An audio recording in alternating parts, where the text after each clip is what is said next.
नमस्कार, मैं हूं खुशबू पांडे। स्वागत है आपका हमारे खास कार्यक्रम जनता सरकार में, जिसमें हम बात करेंगे सत्ता के सिंहासन से लेकर जनता के सरोकार तक। साथ ही हम आपको बताएंगे प्रदेश सरकार की हर उस योजना के बारे में जिनका सीधा संबंध हरियाणा की जनता से है। जो योजनाएं प्रदेश के विकास को नई गति प्रदान करेंगी और हरियाणा की जनता का चहुमुखी विकास भी करेंगी, ताकि प्रदेश की जनता तरक्की की राह पर आगे बढ़े और हरियाणा प्रदेश निरंतर उन्नति की नई ऊंचाइयों को छूता हुआ प्रगतिशील रहे। तो अगले 30 मिनट तक बने रहिए हमारे साथ और देखते रहिए जनता सरकार।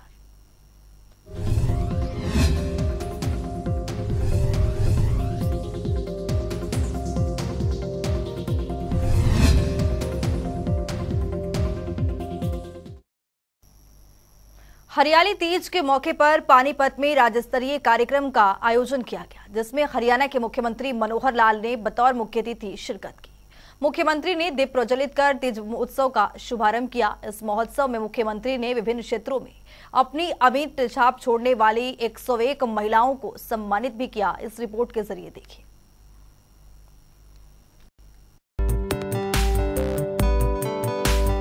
हरियाणा की वर्तमान सरकार की ओर से तीज त्योहारों पर प्रदेश में एक विशेष कार्यक्रम का आयोजन किया जाता है। इस विशेष कार्यक्रम से प्रदेश वासियों में उत्साह देखने को मिलता है। इन सब की वानगी तब देखने को मिली जब प्रदेश के मुखिया मनोहर लाल ने हरियाली तीज के अवसर पर महिलाओं के लिए एक भव्य कार्यक्रम का आयोजन कर खास अंदाज में मनाया। खास कार्यक्रम में मुख्यमंत्री मनोहर लाल ने बतौर मुख्य अतिथि के रूप में शिरकत की। वहीं महोत्सव में मुख्यमंत्री मनोहर लाल और महिला एवं बाल विकास राज्य मंत्री कमलेश ढांडा ने दीप प्रज्वलित कर तीज उत्सव का शुभारंभ किया। इस अवसर पर प्रदेश भर से 50,000 से अधिक महिलाओं ने भाग लेकर एक रिकॉर्ड कायम किया और ये record Limca book of record में दर्ज होगा। साथ ही कार्यक्रम में मुख्यमंत्री मनोहर लाल ने विभिन्न क्षेत्रों में अपनी असाधारण छाप छोड़ने वाली 101 महिलाओं को सम्मानित किया। वहीं मुख्यमंत्री ने लोक धुनों पर आधारित सीडी का विमोचन भी किया। मुख्यमंत्री मनोहर लाल ने महिलाओं को संबोधित करते हुए तीज के त्योहार की बधाई एवं शुभकामनाएं दी और कहा कि आपका ये भाई सुदामा आपके लिए कोतली लेकर आया है, आप इसे स्वीकार करें, यही मेरी प्रार्थना है। मुख्यमंत्री ने कहा कि हमारी ये परंपरा है कि कोतली के भाइयों की ओर से बहनों के सुख समृद्धि का संकल्प लिया जाता है। मुख्यमंत्री ने तीज महोत्सव को और खास बनाते हुए महिलाओं के लिए बड़ी महत्वपूर्ण घोषणाएं की। उन्होंने कहा कि राज्य सरकार की ओर से मुख्यमंत्री विवाह शगुन योजना और अन्य योजनाओं में 31,000 रूपए से लेकर 71,000 रूपए तक राशि दी जाती है। आज इस न्यूनतम 31,000 रूपए की राशि को बढ़ाकर 41,000 रूपए करने की घोषणा करता हूँ। मुख्यमंत्री विवाह शगुन योजना या और अन्य प्रकार की जो शगुन योजनाएं चलती हैं, इसमें भी 31,000 रूपए से लेकर के अलग अलग वर्गों के लिए 71,000 रुपया ये उसके अंदर दिया जाता है। तो जो ऐसा वर्ग है जिसको सबसे कम पैसा भी 31,000 रुपया बहनों के विवाह के लिए मिलता है, उसको मैं आज, क्योंकि थोड़ा मुझे लगता अंतर ज्यादा है, तो 31,000 रुपए की राशि को मैं 41,000 रुपया करता हूं ताकि अंतर थोड़ा कम हो जाएगा। पुलिसकर्मी हमारे यहाँ कैसे ज्यादा बढ़े, लगातार 8 साल से प्रयत्न कर रहे हैं। जब हमने सत्ता संभाली थी, महिलाओं की संख्या पुलिस बल में 6% थी और आज बढ़कर के वो 10% पार कर गई है। हमारा लक्ष्य 15% तक महिलाओं की संख्या हम अपने पुलिस बल के अंदर ये ले जाएंगे ताकि महिलाओं की रक्षा सुरक्षा ये अच्छे प्रकार से हो सके। इसके अलावा कार्यक्रम में मुख्यमंत्री मनोहर लाल ने बेटियों के लिए एक महत्वपूर्ण घोषणा करते हुए कहा कि प्रदेश में सरकारी और निजी पॉलिटेक्निक कॉलेज चल रहे हैं, जिनमें डिप्लोमा के कोर्स करवाए जाते हैं। उनके इंफ्रास्ट्रक्चर या बिल्डिंग्स ऐसी है जहां उन्होंने पर्याप्त एडमिशन नहीं मिल रहा है। ऐसे कॉलेज जिनके पास इंफ्रास्ट्रक्चर उपलब्ध है, अगर वे डिग्री कॉलेज की मांग करेंगे तो मांग के आधार पर महिलाओं की डिग्री कॉलेज की मंजूरी दी जाएगी। शिक्षा में हमने महिला कॉलेज जितने पिछले 5 साल में 7 साल में कॉलेज हमने खोले हैं, आधे कॉलेज केवल महिलाओं के लिए हैं, बाकी आधे कोएड एजुकेशन की हैं जहां महिला पुरुष दोनों पढ़ सकते हैं। एक प्रकार से महिलाओं को पढ़ने का अवसर और ज्यादा बढ़ गया है। कहीं कहीं से मांग अभी भी आती है कि महिलाओं की शिक्षा के और कॉलेज खोले जाए। बहुत बड़ी मांग नहीं, कुछ मांग है, उसके नाते एक मैं आज घोषणा करता हूं। बहुत हमारे पॉलिटेक्निक कॉलेज हैं, चाहे वो सरकारी हैं और चाहे प्राइवेट हैं। पॉलिटेक्निक कॉलेज जहां डिप्लोमा का कोर्स होता है, उनकी इंफ्रास्ट्रक्चर बिल्डिंग्स काफी ऐसी हैं जहां उनको पर्याप्त एडमिशन नहीं मिल रहे। ऐसे कॉलेज जहां इंफ्रास्ट्रक्चर उपलब्ध है, अगर डिग्री कॉलेज का वो एक प्रकार से मांग करेंगे, या सरकारी जो पॉलिटेक्निक कॉलेज है उन सब में महिलाओं की डिग्री कॉलेज की आज मैं घोषणा करता हूं। जो मांगेंगे उनको हम महिलाओं का डिग्री कॉलेज और देंगे, ताकि महिला शिक्षा ये और आगे बढ़े। वहीं मुख्यमंत्री मनोहर लाल ने बताया कि आज जिस मैदान पर ये महोत्सव हो रहा है, ये वही मैदान है जिस पर 22 जनवरी 2015 को प्रधानमंत्री नरेंद्र मोदी ने हम सब में अलख जगाकर बेटी बचाओ बेटी पढ़ाओ का संकल्प दिया था। और इसी संकल्प पर काम करते हुए प्रदेश सरकार ने सामाजिक सहयोग से हरियाणा पर बेटियों को मारने वाला प्रदेश के नाम से लगे कलंक को मिटाने का काम किया है। और उस समय प्रदेश में लिंगानुपात 871 होता था, वे आज बढ़कर 927 हो गया है। बहुत ही एक सुखद संयोग है पानीपत के इस मैदान का। जैसा राजेश खुल्लर जी ने बताया कि यही वो मैदान है जहां 22 जनवरी 2015 को हम लोगों ने बेटी बचाओ बेटी पढ़ाओ एक संकल्प लिया था। यही वो मैदान है जब पिंकाथन नाम से एक बहुत बड़ी दौड़ महिलाओं की, इसका हमने यहां से आयोजन किया था। यही वो मैदान है जहां हमने गुरु तेग बहादुर जी का शहीदी दिवस बहुत बड़ी संख्या में हरियाणा के निवासी आए थे। उस कार्यक्रम में भी समाज की खुशहाली का हमने संकल्प लिया था। और आज एक बहुत बड़े कार्यक्रम के रूप में अपनी हरियाणा भर की बहनें यहां उपस्थित हुई हैं। एक संयोग ही है, और इस संयोग से मैं कहता हूं कि हरियाणा की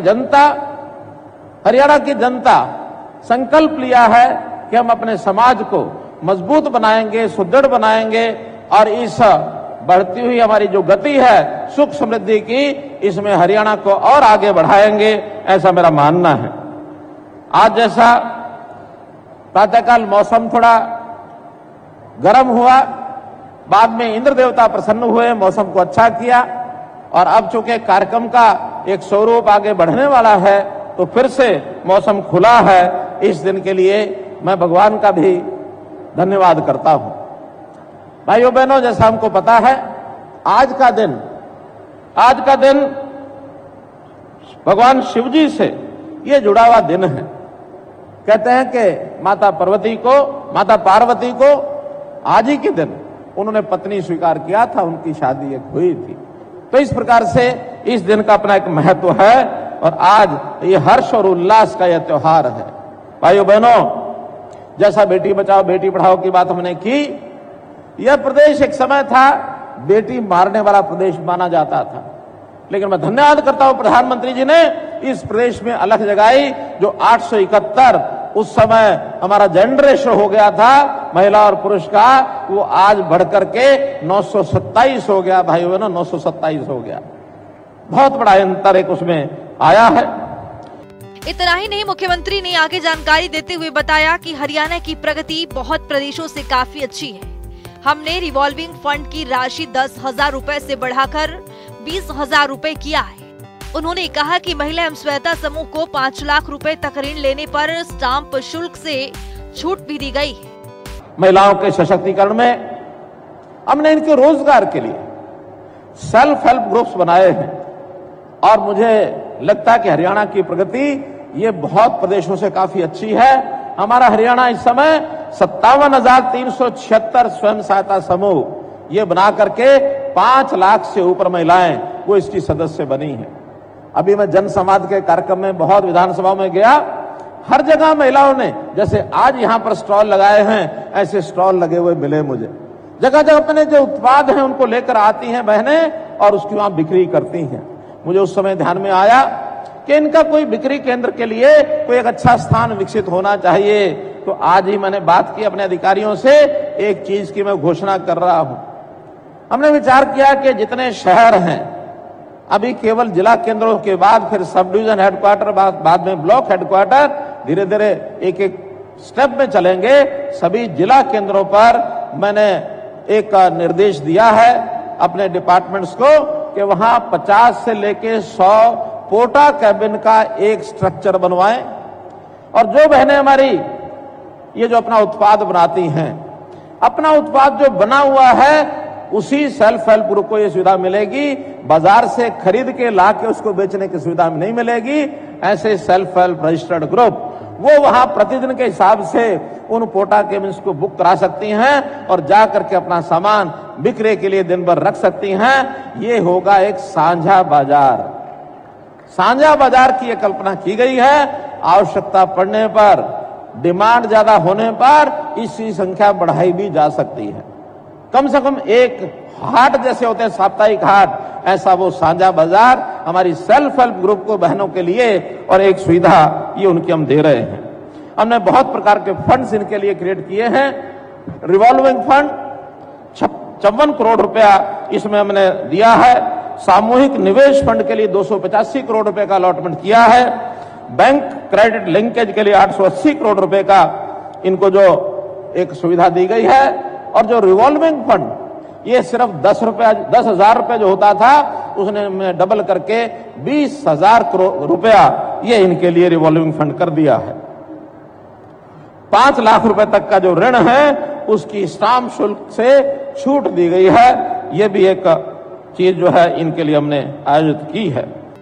इतना ही नहीं, मुख्यमंत्री मनोहर लाल ने कहा कि आजादी के अमृत महोत्सव में हर घर तिरंगा अभियान के लिए महिला स्वयं सहायता समूहों की ओर से बनाए गए तिरंगे ने भारत का गौरव बढ़ाया है और कोरोना काल में अपनी मास्क बनाकर इस बीमारी से लड़ने में महत्वपूर्ण योगदान दिया। भाइयों बहनों, हमारे ये जो सेल्फ हेल्प ग्रुप है इन्होंने बहुत बड़ा योगदान आवश्यकता पड़ने पर किया है। जैसा हम देखते हैं कोविड-19 में जब मास्क की जरूरत पड़ी, प्रधानमंत्री जी ने आह्वान किया हर किसी को मास्क अपने मुंह पर लगाना है। हमारी चिंता ये हो गई कि इतने मास्क एक साथ आएंगे कहां से। तब ये विचार आया कि हमारी सेल्फ हेल्प ग्रुप में की बहनें जो सिलाई का काम करती हैं उन सबके जिम्मे हमने लगाया कि आप जितने ज्यादा मास्क बना सकते बनाइए। और मुझे प्रसन्नता इस बात की, थोड़े दिनों में ही ये जो हमारे सेल्फ हेल्प ग्रुप हैं इन्होंने मास्क बनाने का काम अपने हाथ में लिया और उसको हरियाणा की जो आवश्यकता उसकी पूर्ति कर दी। बहुत बड़ा काम इन्होंने किया है।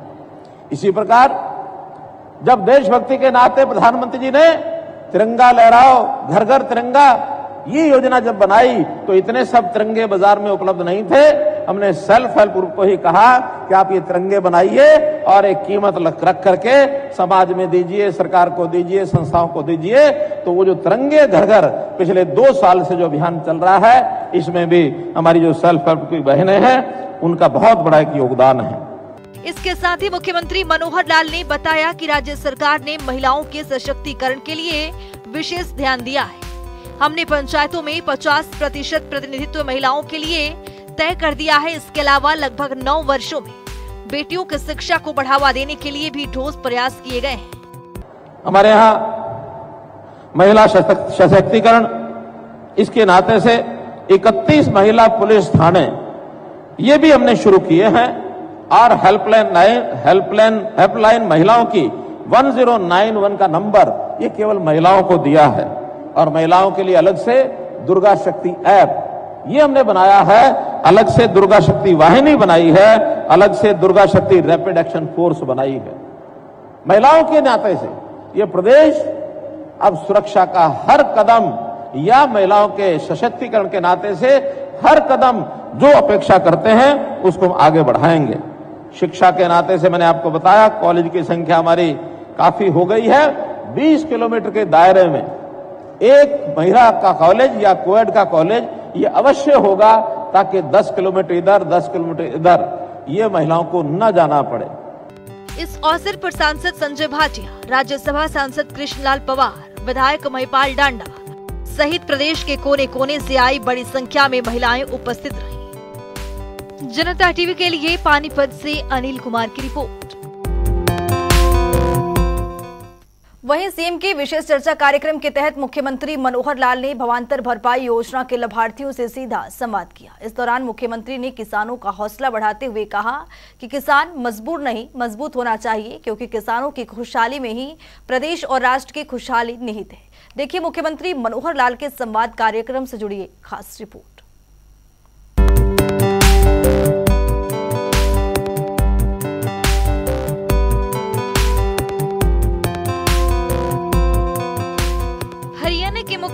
सीएम मनोहर लाल ने आज सीएम की विशेष चर्चा कार्यक्रम के तहत गुरुग्राम से ऑडियो कॉन्फ्रेंसिंग के जरिए भावांतर भरपाई योजना के लाभार्थियों से सीधा संवाद किया। इस दौरान मुख्यमंत्री मनोहर लाल ने कहा कि किसान हमारी अर्थव्यवस्था का मूल आधार है, इसलिए किसान मजबूर नहीं मजबूत होना चाहिए। किसानों की खुशहाली में ही प्रदेश और राष्ट्र की खुशहाली निहित है, इसीलिए खेती और किसान हरियाणा सरकार की नीतियों के केंद्र में है।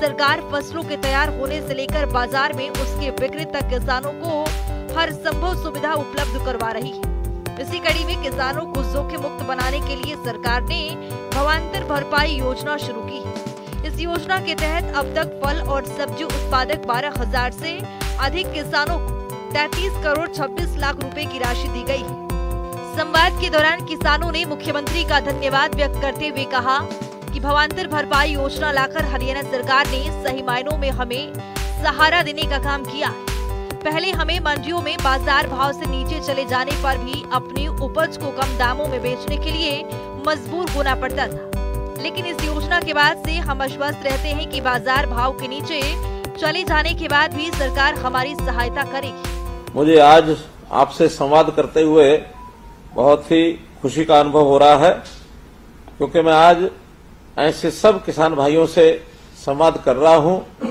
जो खासतौर पर अपनी खेती बाजरा अथवा फल और सब्जी फिर सूरजमुखी इन सब फसलों को बोते हैं। और ये भी खुशी की बात है कि ऐसे सब किसानों को या तो बाजार में जब भाव नहीं मिलता अथवा उनकी सब्जी फल की क्वालिटी का कोई अंतर पड़ने से बाजार भाव कम मिलता है, उन सबको हमने एक प्रावधान किया है कि बाजार रेट में और जो उनको उचित मूल्य मिलना चाहिए उसका जो अंतर है वो सरकार उनको देती है, जिसका नाम हमने रखा है भावांतर भरपाई योजना।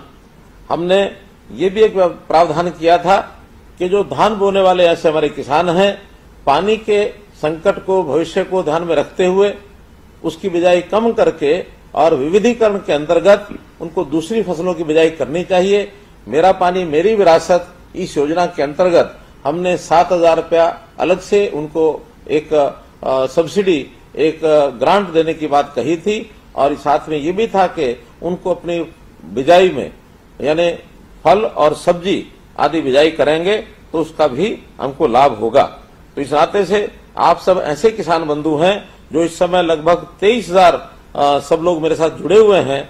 मैं उनसे एक प्रकार से उनको शुभकामना भी देता हूं कि आप प्रदेश और राष्ट्र की खुशहाली के लिए जो काम कर रहे हैं, आपको बहुत बहुत इस बात की शुभकामना है।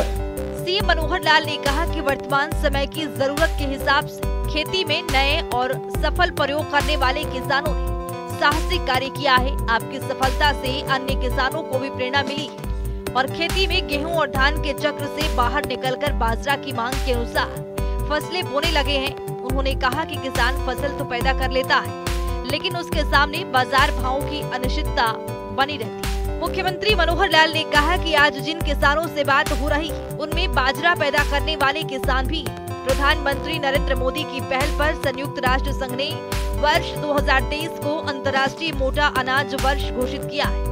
मोटे अनाज सेहत के लिए अच्छे हैं, इसलिए आज सेहत के लिए जागरूक लोगों में इनका सेवन करने का रुझान भी बढ़ा है और इनकी मांग न केवल देश में बल्कि विदेशों में भी बढ़ी है। हम हरियाणा में भी मोटे अनाजों के उत्पादन को बढ़ावा दे रहे हैं और किसानों को भी इनके लाभकारी मूल्य सुनिश्चित किए। इस व्यवस्था को रोकने के लिए हमने अगले बार से खरीफ 2021 से और किसानों को सीधा जो भावांतर है बाजार भाव और कीमत में जो अंतर आया है उस अंतर को ध्यान में रखते हुए 2250 रुपया प्रति क्विंटल एमएसपी था और बाजार का जो भाव 1650 रुपए था, तो ये जो अंतर 600 रुपए का प्रति क्विंटल के हिसाब से ये भावांतर भरपाई योजना और ये हमने दी है और इसमें 2,42,000 किसानों को लगभग 440 करोड़ रुपए की राशि और ये हमने उनको दी है। मुख्यमंत्री ने कहा कि भावांतर की भरपाई बाजरे के प्रति एकड़ औसत उत्पादकता के आधार पर की गई है।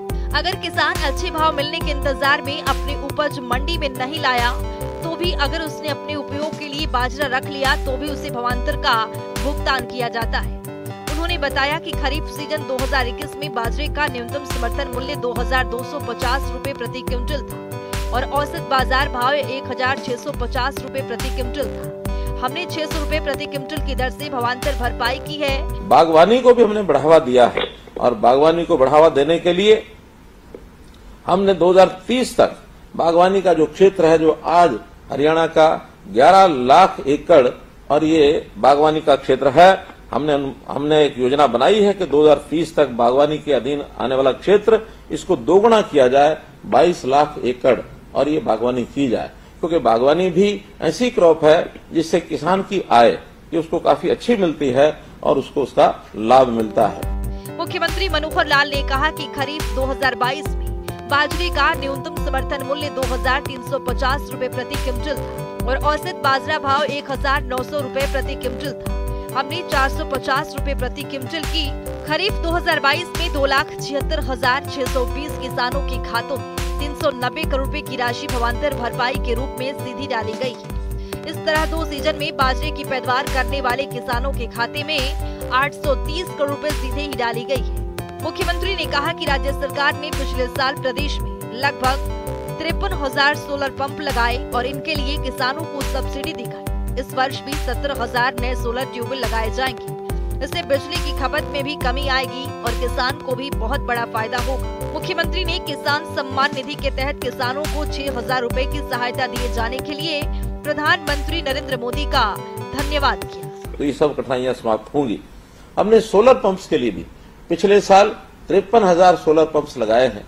इनके ऊपर सब्सिडी दी गई है कुसुम योजना के अंतर्गत और इस वर्ष में 70,000 नए सोलर ट्यूबवेल्स वो लगाए जाएंगे ताकि बिजली की खपत में भी कमी आएगी और ऐसे सोलर पंप से किसान को भी बहुत बड़ा फायदा होगा। हमने बिजली पहुंचा, सब गांव में बिजली तो पहुंची है। 5700 से ऊपर गांव में 24 घंटे बिजली हम दे रहे हैं और इसी प्रकार से आज बिजली किसी किसान को उसकी कोई कठिनाई नहीं होती, किसी उद्योगपति को नहीं होती, किसी घर को नहीं होती, हर जगह बिजली हम पर्याप्त दे रहे हैं। तो इन सब योजनाओं के साथ हम माननीय प्रधानमंत्री जी का धन्यवाद करते हैं कि उन्होंने किसान सम्मान निधि वर्ष में 6,000 रुपया ये भी मिलता है। उसके लिए मैं प्रधानमंत्री जी का एक प्रकार से धन्यवाद करता हूँ। इस अवसर पर मुख्यमंत्री के मुख्य प्रधान सचिव DS ढेसी, कृषि एवं किसान कल्याण विभाग के अतिरिक्त मुख्य सचिव सुधीर राजपाल, मंडल आयुक्त गुरुग्राम RC विधान, कृषि एवं किसान कल्याण विभाग के निदेशक नरहरि बांगड़, गुरुग्राम के उपायुक्त निशांत कुमार यादव, मुख्यमंत्री के मीडिया सलाहकार राजीव जेटली उपस्थित थे। जनता टीवी के लिए गुरुग्राम से आकाश खुराना की रिपोर्ट।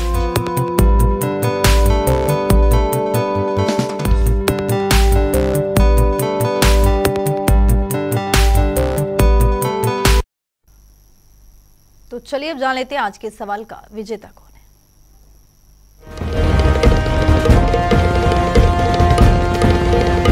तो बात अब आज के विजेता की। जैसा कि आप जानते हैं, हर रोज एक नया सवाल पूछते हैं, सही जवाब देने वाले के नाम और तस्वीर अपने टेलीविजन स्क्रीन पर दिखाते हैं, साथ उसको उपहार भी देते हैं।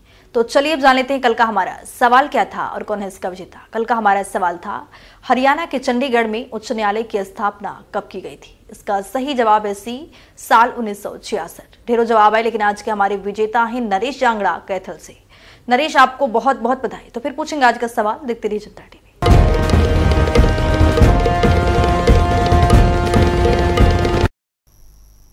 तो वक्त हो गया है आज के सवाल का। तो चलिए अब जान लेते हैं आज के सवाल में क्या कुछ।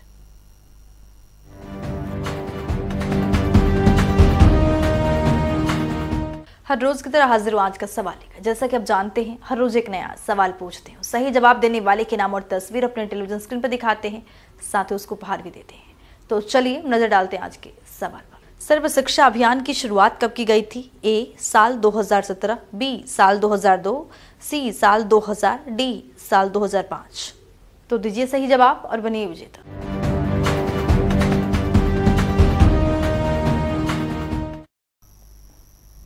तो इस खास कार्यक्रम के जरिए हमारा मुख्य उद्देश्य है मनोहर सरकार के मनोरथ को जनता तक पहुंचाना, ताकि प्रदेशवासियों को हरियाणा सरकार की हर एक योजनाओं का लाभ मिल सके, क्योंकि जब प्रदेश की जनता खुशहाल होगी तभी प्रदेश विकास के पथ पर तेजी से दौड़ सकेगा। हमारे खास कार्यक्रम जनता सरकार में आज के लिए इतना ही। नमस्कार।